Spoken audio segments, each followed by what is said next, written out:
Şimdi indir abi. Kapıyı kurtarsın. Sağ ol, Allah razı olsun.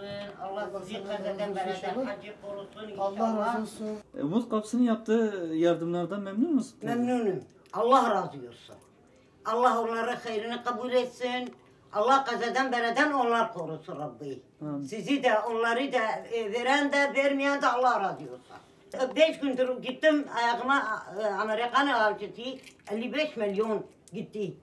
40 milyon alçı 15'de yol kira parası benim boynumda var. Verdim adama, noksan verdim. Allah size razı olsun.